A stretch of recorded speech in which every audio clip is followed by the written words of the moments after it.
말씀은 다섯째 인을 떼실 때에 벌어지는 또 일어나는 광경을 보여주는 말씀입니다. 자, 9절 한 번 더 읽으시겠습니다. 9절 말씀입니다. 시작. 다섯째 인을 떼실 때에 내가 보니 하나님의 말씀과 저희의 가진 증거를 인하여 죽임을 당한 어린 영혼들이 제단 아래 있어.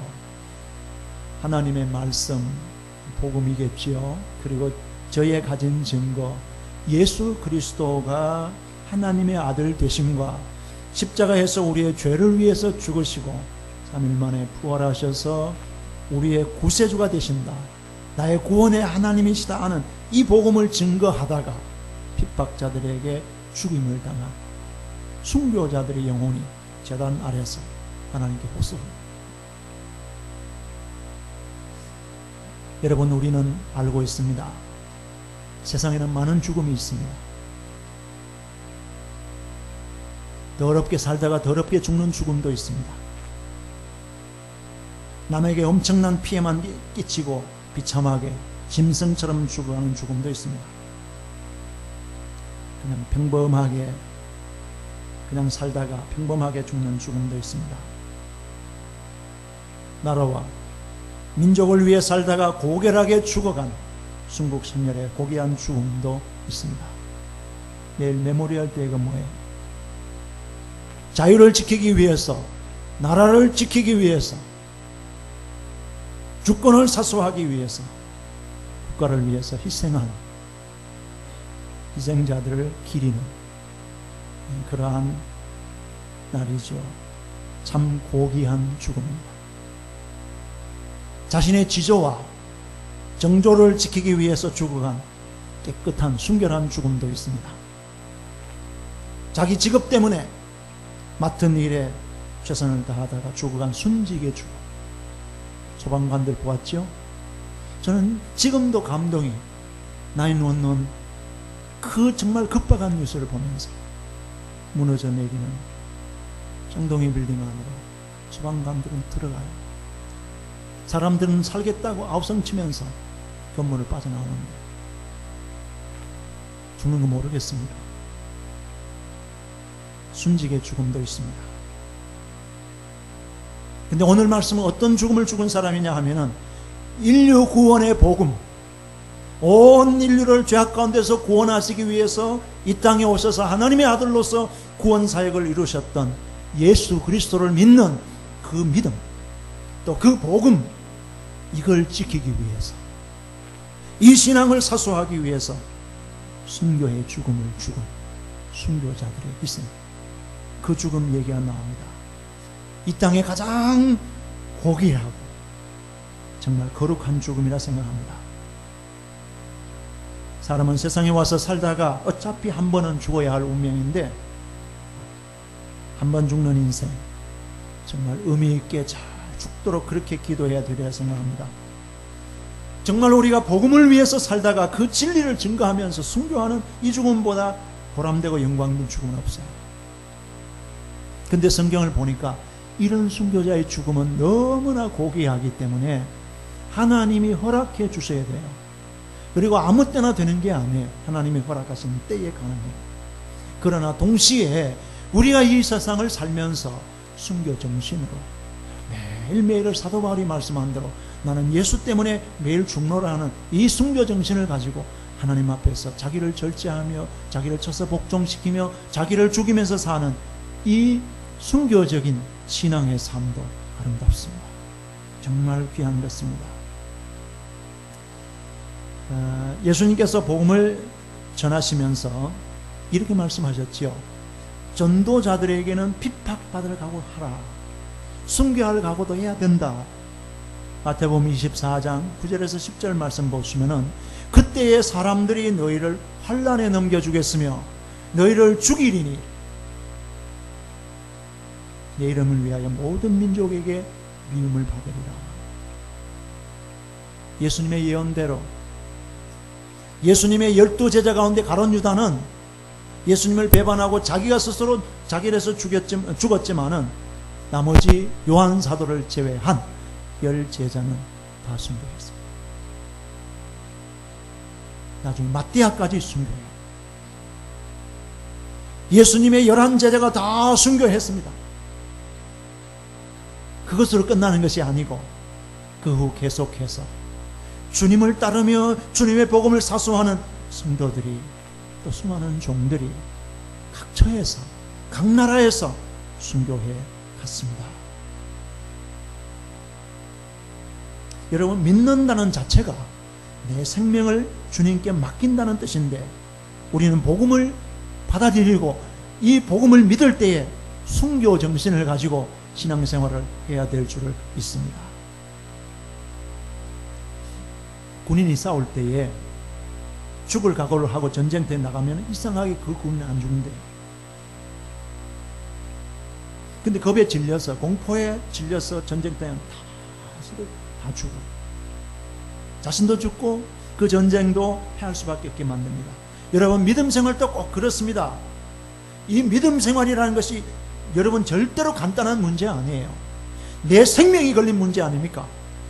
그러니까 목숨 걸고 잘 믿으세요.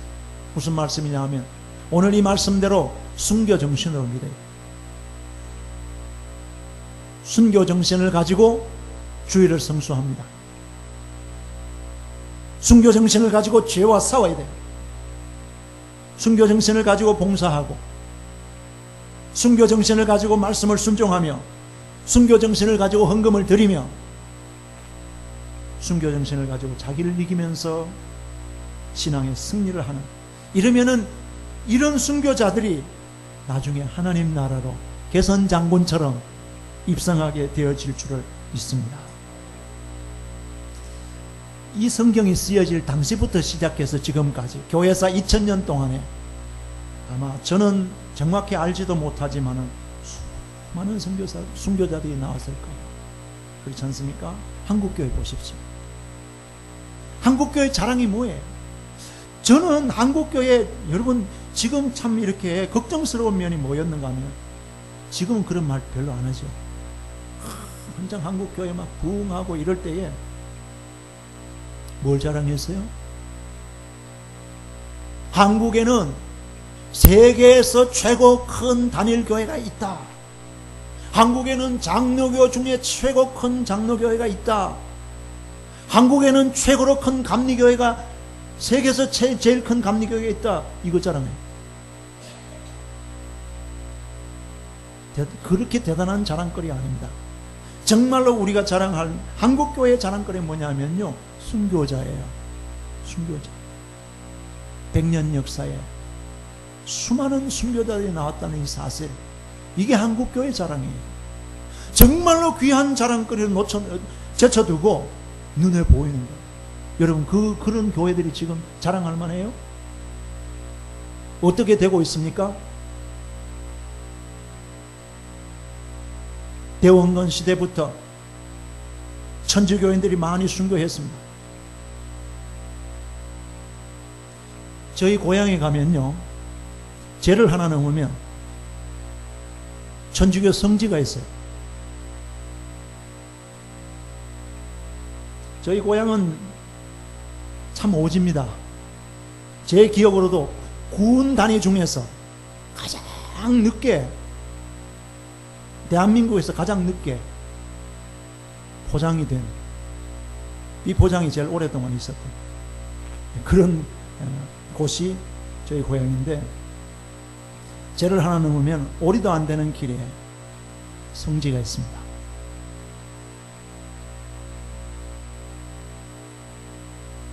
요한 바로 2세가 한국을 방문할 때에 그렇게 유명한 한 곳에 40명이 목이 잘렸어요. 안동교구에서 대원군 박해가 시작되니까 이 사람들이 피해서 가장 오지라고 하는 정송, 그 산골짜기, 거기에 산속 깊은 데 모여서 사는데, 하루는 저 산속에 사는 어떤 청년이 멀리 산에 나무를 하러 갔다가 사람들이 웅성웅성 많이 있는 걸 봤어요. 이상하다. 우리 동네 사람들 같지 않는데. 그래서 이 청년이 30리를 걸어서 관가에 가서 신고했어요. 한창 대웅 박해가 심할 텐데, 이거 틀림없이 천주교 신자들이 한 곳에 모여 있는 것이다. 이렇게 해서 군대를 동원해 와서 한 자리에서 40명의 목을 쳤습니다. 백자라는 곳인데, 저는 그런 곳이 있다는 자체가 참 역사적인 곳이에요. 그것뿐만 아니에요. 여러분, 한국교회는 정말 순교자들이 많이 나왔습니다. 순교자가 많이 나올 수밖에 없었던 이유가 뭐냐면 일제치하가 있었잖아요. 신사참배를 반대하면서 많은 종들이 죽어갔습니다. 수많은 순교자가 나왔어요. 목사님, 장로님들 참 많이 순교당했습니다. 일반 성도님들도 많이 순교당했어요.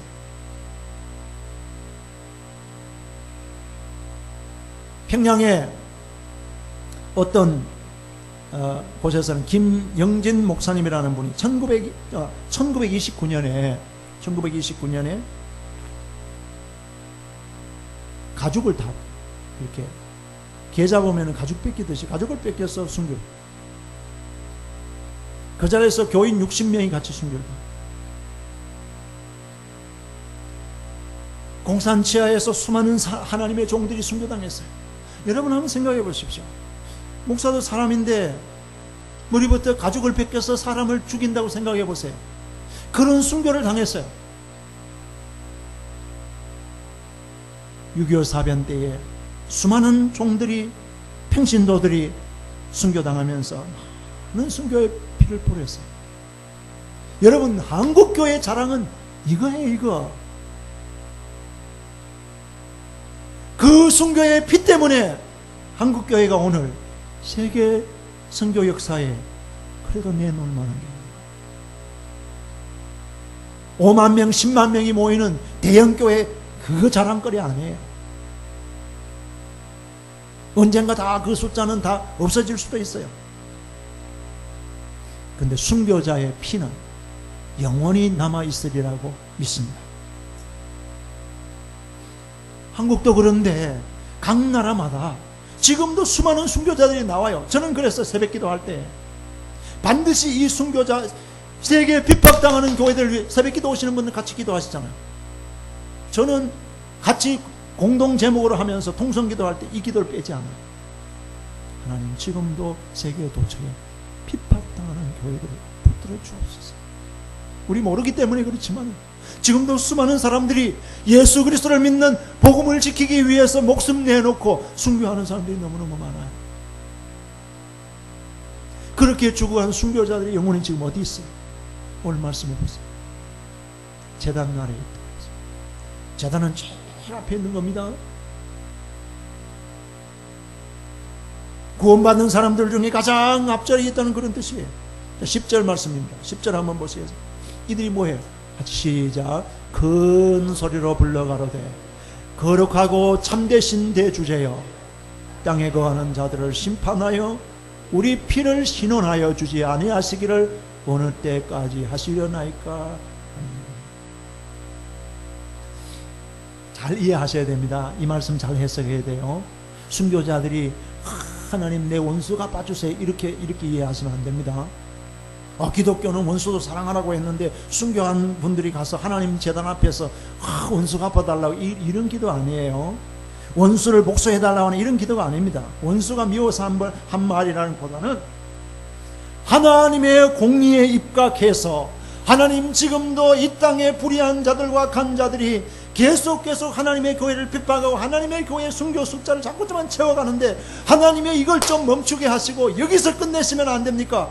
하나님이 이제는 심판을 내려서 저들이 계속 하나님의 백성들을 이렇게 잔인하게, 가혹하게 형벌하고 핍박해서 죽이지 못하게, 순교시키지 못하게 심판을 좀 내려주시면 안 됩니까? 하나님, 심판하시는 그 때를 좀 단축시켜서 빨리 좀 하시면 안 되겠습니까? 이런 뜻이에요.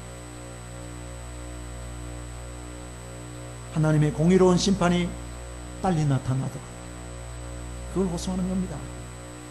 그런데 하나님은 원수를 갚아주시는 분이세요. 여러분, 이걸 정확히 아십시다. 로마서 12장 19절 말씀에 내 사랑하는 자들아 너희가 친히 원수를 갚지 말고. 원수가 생길 수 있어요. 원수가 없으면 좋지만 원수가 생길 수 있어요. 근데 내가 원수 갚지 마라 그랬어요. 어렵죠. 내가 저 사람이 나에게 얼마나 잘못했는데, 내게 얼마나 많은 피해를 주었고, 나를 얼마나 아프게 했는데 그냥 원수 갚고 싶죠. 그래서 성경 뭐라고? 원수 갚지 마라. 내가 갚는다. 하나님이 갚으세요. 여러분, 하나님이 갚으시면 무섭게 갚으십니다. 정확하게 갚으십니다. 로마서 12장 19절에 내 사랑하는 자들아 너희가 친히 원수를 갚지 말고 진노하심에 맡기라. 기록되었으되. 여러분, 내가 원수를 갚으면요 어떻게 돼요? 보복받아요. 그래서 한국 2조 500년사를 보십시오.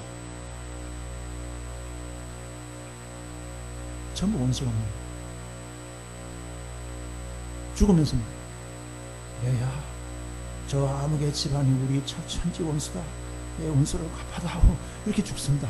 그럼 그 아들은 원수 갚기 위해서 저 강원도 산골에 가서 돛 따고 물쓰기 키고 막 이렇게 해서 나와서 그 집을 또 이렇게 원수를 갚아. 그러면 저쪽에서는 야야 저 아무개 집안이 우리 원수다. 내 원수를 갚아다오. 여러분, 그게 2조 역사입니다. 근데 이렇게 하지 말아 그랬어요. 성경은 하나님 뭐라 그랬습니까? 내가 갚으리라. 주께서 말씀. 하나님은 정확하게 갚으시는 하나님이시고, 하나님은 참고 계시지만 영원히 참지는 않으십니다. 의인의 피는 계속 올라가요. 의인의 피는 계속 하나님께 호소하고 있습니다. 하나님 그 피의 호소를 들으세요. 가인이 아벨을 죽였습니다. 근데 하나님이 가인을 만나면 뭐라고 해요?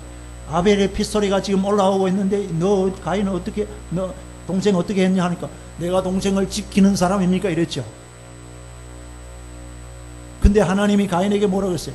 너 동생의 핏소리가 올라오고. 하나님은 악한 자에게 심판을 내리시고 원수를 갚아주시는, 원수 갚으시는 하나님이세요. 그러면서 이제 순교자들을 안심시켜주면서 내가 다 할 것이다 이러면서 11절 말씀 보세요. 하나님 뭐라고 하십니까? 같이 시작. 각각 저희에게 흰 두루마기를 주시며 가라사대 아직 잠시 동안 쉬되 너희 동무 종들과 형제들도 자기처럼 죽임을 받아 그 수가 자기까지 하라. 흰 두루마기는 순결 승리의 표상이라고 했습니다. 구원의 영광의 보증으로 하나님이 입혀주시죠. 입혀주시고 잠시 쉬어라. 잠시 쉬어라. 위로해 주시면서 하나님의 심판을 무제한으로 연장시키는 것이 아니고 하나님의 예정된 계획이 있는데 초조할 필요 없습니다. 지금 심판이 안 이루어진다고 하나님이 없다 이렇게, 하나님 심판하지 않는다 이렇게 생각할 필요 없습니다. 하나님에 대해 정확히 하실 거예요. 정한 시기라고 했습니다. 그러면서 너희 동무들도 너희 종들도 너희 형제들도 일반 성도들도 한 사람 두 사람 거기서 순교해서 하나님이 생각하고 있는 숫자가 자기까지, 그 수는 얼마인지 모르겠어요.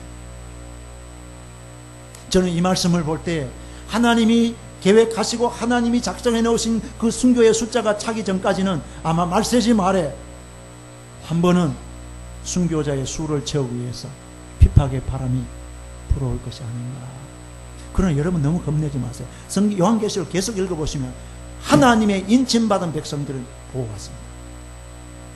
하나님 특별히 지키세요. 하나님 책임지세요. 다 도와주실 거예요.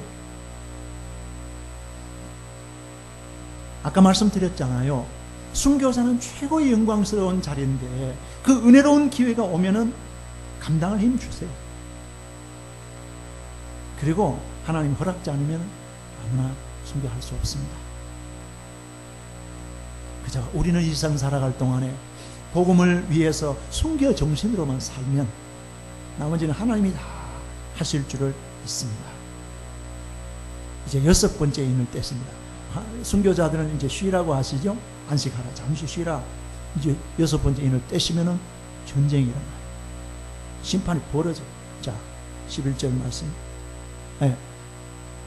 12절 시작. 내가 보니 여섯째 인을 떼실 때에 큰 지진이 나며 해가 총담같이 검어지고 온 달이 피같이 되며. 순교자들의 호소가 올라갔지 않습니까? 이제 응답되어서 하나님의 심판이 임하는 광경입니다.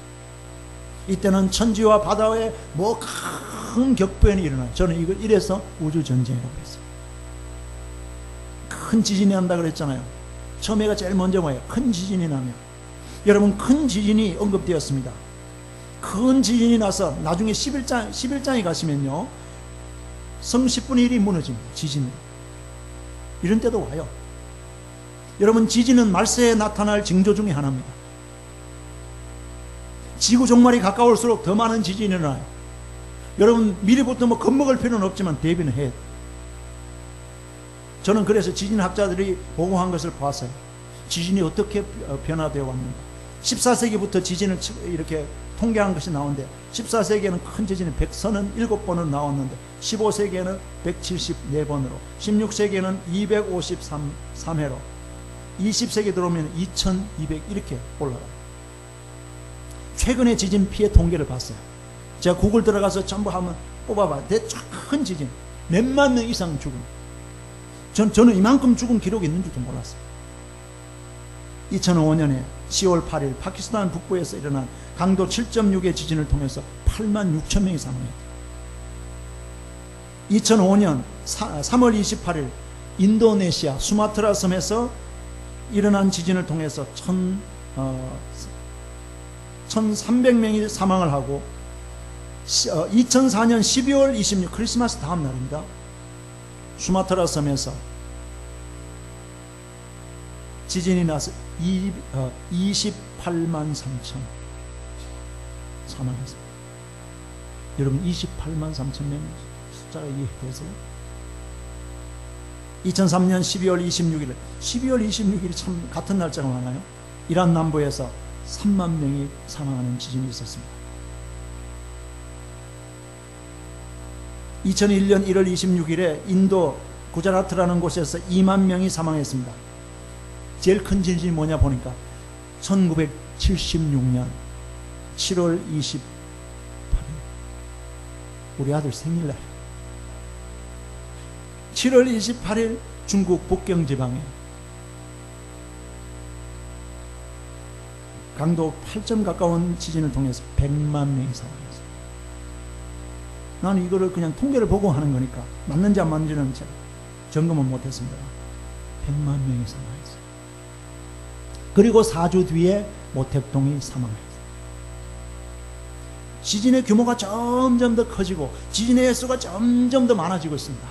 그래서 말세의 징조 가운데 하나가 뭐냐면 지진이 온다는 거예요. 지진이. 그래서 해가 총담같이 검은, 이 총담이라고 하는 말은 굵은 모직 물로 짠 검은 천,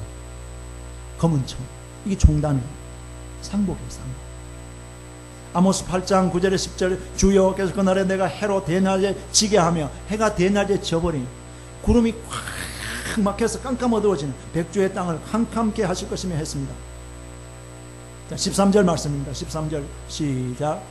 하늘의 별들이 무화과 나무가 대풍에 흔들려서 선 과일이 떨어지는 것 같이 땅에 떨어집니다. 이스라엘 전쟁이 일어날 것을 보여주는 말씀. 이제 다음 주 더 나가면은 더 자세하게 나옵니다. 그때 더 자세하게 제가 말씀드리도록 하겠지만요. 우주 전쟁이에요. 지대공 미사일들이 각국에서 쏘아 올리는 미국의 ICBM에서 대륙간 탄도미사일.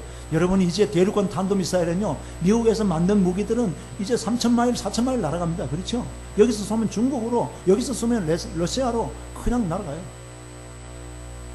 어떻게 이렇게 계시록에 앞으로 있을 일은 저 우주 정거장에서도 쏠 수 있도록 미국은 그렇게 벌써 만들어. 점점 더 그렇게 소련의 ABM, 백파이어 이런 무기들, 이후에 저 북한의 뚱뚱한 친구가 가장 두려워하는 B-52, 여러분 어마어마한 살상력입니다. 정말 한 곳을 완전히 토토, 여기 오늘 보시면요, 이렇게 되어지니까 섬들이 없어졌다고 그랬어요. 지경이 바뀌어졌다고 그랬습니다. 섬들이, 산과 섬들이 이동하며, 자 14절 한번 더 보시죠. 14절 가서 한번 보실까요? 시작. 하늘이 종이 축 말리는 것 같이 떠나가고 각 산과 섬이 제자리에서 옮기우매. 여러분, 지금 예를 들어서 핵무기나 이런 고성능 지대공 미사일 이런 것을 통해서 한 곳에 집중 포화를 하게 되면 조그마한 섬들이 없어져요. 하늘이 움직여요. 지형이 바뀌어집니다. 이동이 된다는 것이죠. 이런 우주 전쟁이 앞으로 다가올 하나님의 진노의 날이라 그렇게 했습니다. 자, 15절 말씀입니다. 15절 시작. 땅의 임금들과 왕족들과 장군들과 부자들과 강한 자들과 각 종과 자주자가 굴과 산 위에 바위의 틈에 숨어, 예. 어린 양의 진노의 소리를 좀 가려달라. 이 7 종류의 사람들은 보시면요, 각 층을 대표하는 사람들이에요. 대부분의 높은 지위에 있는 사람들. 여러분, 그러면 높은 지위에 있다는 사람들은 무조건 심판받나? 그게 아니고, 그들이 높은 지위에 있으면서 하나님을 도전했어요. 하나님을 믿지 않았어요. 이게 큰 죄란 말이에요. 땅에 하는 말은, 15절에 땅에 하는 말은 불신의 인간들, 하나님을 대적하고 기독교를 핍박했던 하나님의 백성들과 주의 종들을 잡아서 괴롭히며 죽이면서 무지한 피를 흘렸던 이 땅에 속해 있는 권력자들. 제일 먼저 나오는 건 왕이죠. 당시에는 로마 왕. 이 요한계시록이 쓰여질 때는 로마 왕이에요. 오늘은 권세 잡은 자, 지배자, 자기 권세가 큰 것 같아서 하나님을 반대하고 교회를 핍박하고 사사로운 목적을 가지고서 불의를 서슴없이 행하는 이 세상의 권력자들, 통치자들, 말하는 왕족, 대신들을 말하지, 고급 관리들, 왕과 같이 행동을 하면서 올바른 참모한 노릇을 하지 못하고 아부하고 아첨하고. 여러분, 지금도 대통령 옆에 청와대 참모들이 이런 인간들이 많이 있어요. 아부해, 아첨해, 눈을 멀게 해,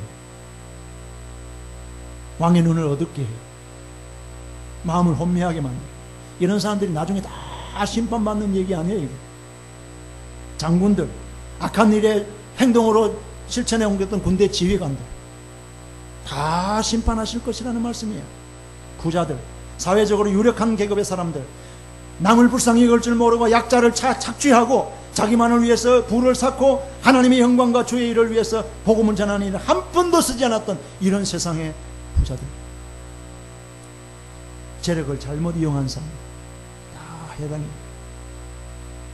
강한 자, 폭력배하네, 약자를 억누르네, 여기 다 그렇게 들어가 있지 않습니까?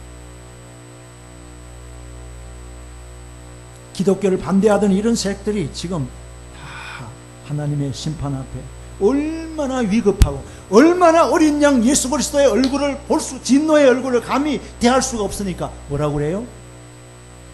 바위여 나를 좀 가려달라. 산이여, 바위가 자기를 가르면 죽어버립니다. 여기 오늘 말씀해 보십시오. 나 이거 보면서 16절 한번 읽어보실까? 16절 보시면요, 얼마나 급하면은 하나님 얼굴은 도저히 못 보겠고 진노하시는 어린 양의 얼굴은 내가 대면할 수가 없으니까 산이여 날 좀 가려달라 이렇게 하는데, 16절 한번 보실까? 시작. 산과 바위에게 우리 위에 떨어져. 바위가 머리 위에 떨어지면 어떻게 돼? 자기 위에 떨어지면 어떻게 돼요?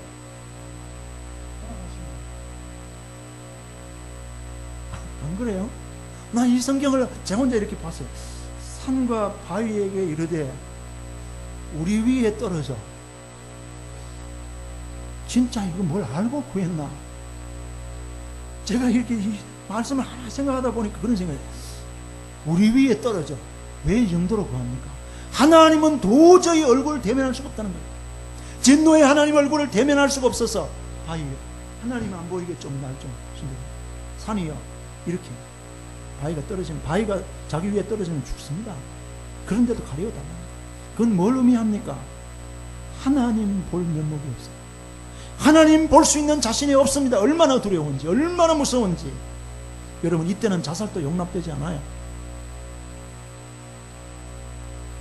어린 양은 긍휼과 자비의 하신이었지만 이제는 어린 양이 한번 진노하셔서 인을 떼시니까 그 심판이 견딜 수가 없으니까 정말 최고로 진노하신 모습을 보니까 바위여 산이여 날 좀 가로주세요. 날 좀 숨겨주세요. 하나님 얼굴 볼 수 없습니다. 이때 그리스도인은 다 어디 가세요? 어디 있어요? 우리도 벌벌 떨고 있습니까? 구름 속으로 끌려 올라가서 어린 양의 혼인잔치에 동참하고 있을 줄을 믿습니다. 계시를 보면서 할렐루야 너무너무 감사하다. 하나님이 이렇게 정확하게 응징하시고 하나님이 이렇게 분명하게 심판하시고 근데 마귀는 처발악을 하면서 이걸 계속 숨기잖아. 근데 오늘 우리는 순교자들의 영혼들이 하나님 앞에서 호소하면서 하나님의 심판이 이제 경각간에 임한다는 사실을 기억하면서 우리는 늘 깨어서 기도하면 순교 정신으로 믿음을 지키면서 하나님과 동행하는 사람들이 되어서 어떤 전쟁의 위험이 오더라도 정말 주님 앞에서 보호받으면서 하나님의 영광의 자리에 참여할 수 있는 축복된 성도님들이 되어주시기를 주님의 이름으로 축원합니다. 기도하십니다. 하나님 우리 아버지여, 어린 양이 직접 인을 떼시는데 저희는 이제 오늘 5번째 인과 6번째 인을 떼시는 말씀을 보았습니다. 5째 인을 떼실 때 하늘 보좌 앞에 제단 앞에 순교한 순교자들의 영혼들이 하나님이 우리의 피를 신원하여 주시고 하나님의 심판을 집행해 주시기를 어느 때까지 지체하십니까? 호소하는 말씀이 있었는데 하나님이 잠시 뒤면 되리라. 그러나 내가 이 심판을 늦추는 이유는 순교자의 수를 채우기 위함이다. 하나님 우리도 이 땅에 남은 삶을 살 때 순교 정신으로 살아서 하나님의 원하시는 순교의 숫자에 들어갈 수 있는 하나님의 사람들 다 되게 해 주옵소서. 우리 주님 예수 그리스도의 이름으로 기도하옵나이다. 아멘.